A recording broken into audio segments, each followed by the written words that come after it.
Joining us on the Zoom right now is Michael Callahan. He is putting together a golf tournament to benefit his son, the Chase for a Cure, at Valley Country Club on May 17th. Michael, thanks for coming on. How are you doing today? I'm doing great, gentlemen. Thank you very much. No problem at all. How's your golf game? And it's only April. It's only March. Actually, it's April. Excuse me. But how's your golf game going? So my golf game is not very good at all. I think I started in June of last year. It's the first time I ever picked up a club. So I'm lucky if I shoot anywhere between 95 and 100 on any given day. That's pretty good. 1 year, right? It's a pretty good number. Good job. Well, thanks. I try. I get out there and try to compete as best I can.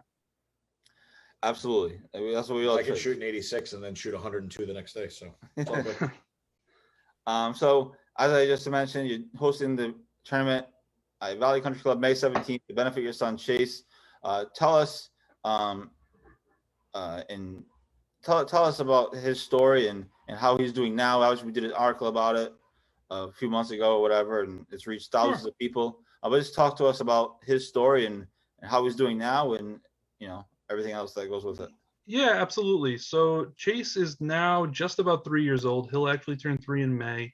He's doing pretty well currently. We just found out a little bit of bad news, but I'll get into that a little bit later. The background of the story pretty much is when he was born, I think my wife and I were the only ones in the room who didn't really quite know there was something wrong. I think all the doctors and nurses probably knew right away.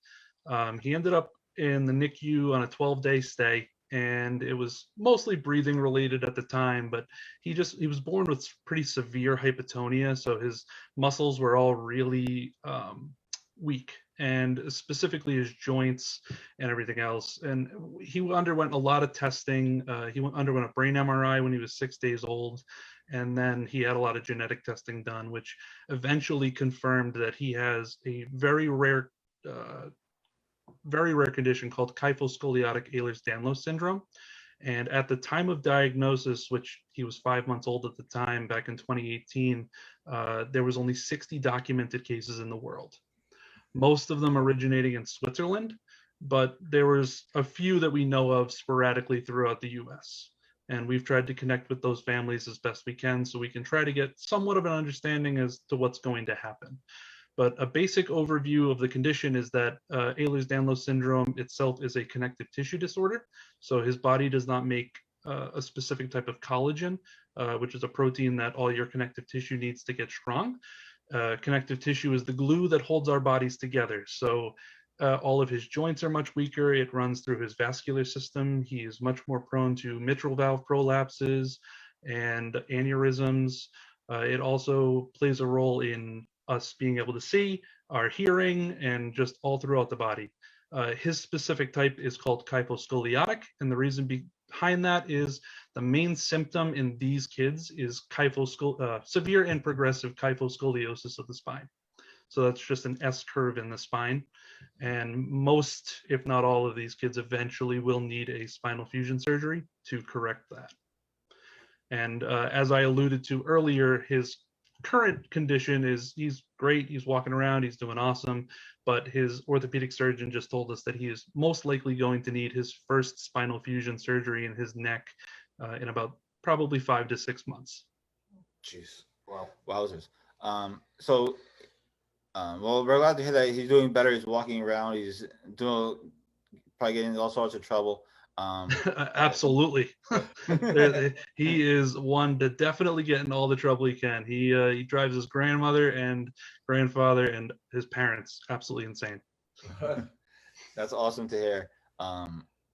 Talk about, you're doing this tournament with help or through the Marfan Foundation. Just talk about them and what they've meant to you and your family and help in their support. Sure. So early on, when we found out what the diagnosis was, both my wife and I wanted to get involved in some way to try to do something, because as we know right now, there are no treatments for genetic conditions. So the only thing we could really think to do at the time was try to raise money. And so the natural progression for us was to try to find a 501c3 charity that is already doing that. And there are a couple. There's the Ehlers-Danlos Society, and then there's also the Marfan Foundation. For those that don't know, Marfan syndrome is a symbiotic kind of connective tissue disorder. So they're both very, very similar. They both manifest very similarly in kids. And the Marfan Foundation helps fund research for both Marfan syndrome, Loeys-Dietz syndrome, and Ehlers-Danlos syndromes. We partnered up with them just because they had, a good foundation for us to be able to work off.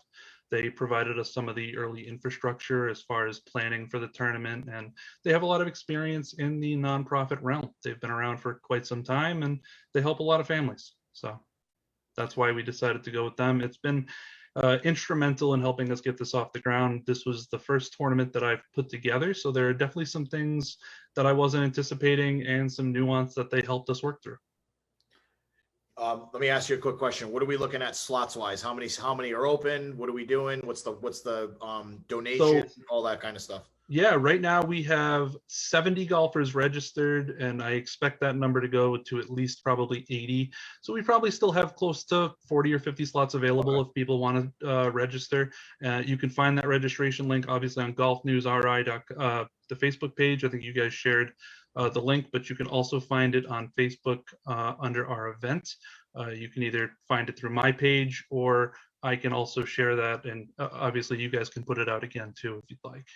Yeah, we'll I'm gonna take this segment and cut it separately, and you'll have your own segment, own headline and everything, and Sure. we'll put the links all back in. The links were in the original article, which we hinted at, but obviously we'll put them back in for this one, and that way people will know what to click and what to do, and there'll also be links to the Marfan Foundation and everything like that.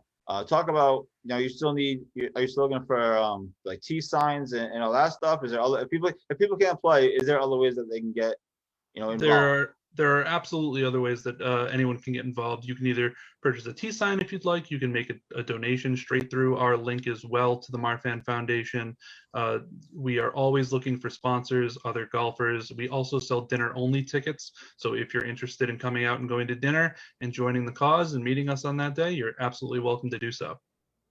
Awesome. That is at Valley Country Club on May 17th. And we also mentioned that Valley's food is fantastic too. So yeah, the reason why we went there is my wife and I actually got married at the Valley Country Club, so nice. We knew Melody Caruso pretty well going into it already.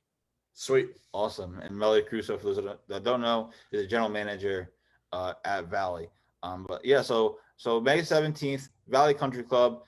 This is actually your third time trying to do this tournament, right? It was canceled 2 previous times because of COVID. So hopefully third time's a charm. Our fingers are crossed. And hopefully this time works out. But super excited to help you try and promote this tournament, and hopefully we can fill the rest of those slots. And again, like I said, the links will be in this article for this video, and we can also tweet out or post that our original article again as well. But I'll just try and incorporate all into one story. So we'll just put this will all be one story, and all the links will be there. And if anything else comes up, obviously feel free to reach out. I know you and I talk on Facebook through the messenger every so often. So obviously we'll keep trying to help you fill those slots and get some money. And but yeah, so awesome. Phenomenal. Thank you both. I appreciate the time. And I'm assuming the tournament's a scramble. Yeah, it is a best ball scramble tournament. Yes. Oh boy, we got to get the boys together to have some side action for this charity. We got to, all our GolfNewsRI people. May 17th, Valley, get your foursomes together. Let's get some side action going for this charity. All right. I don't know if you guys like TaylorMade irons either, but we're having a hole-in-one contest that wins a free set of TaylorMade irons for the group. Oh, for the group. Wow. I believe so. Okay. All right. Sweet. Awesome. Listen, Michael, thanks so much for coming on. I appreciate you taking the time. And obviously we'll be in touch. And this video will go out tomorrow in our e-blast to 170 subscribers. And we'll continue to promote this. And as we get a little closer, if you want to come back on just to give an update, you certainly are welcome to do that. Just hit me on Facebook and we'll figure something out, or if you want to, whatever you want to do. So thanks for coming on. I really appreciate it. Will do. Thank you very much, gentlemen. You guys have a good night. Have a good one. Thank you. Thanks. That was Michael Callahan again, hosting the golf tournament to benefit his son. It's called Chase for a Cure on May 17th at Valley Country Club.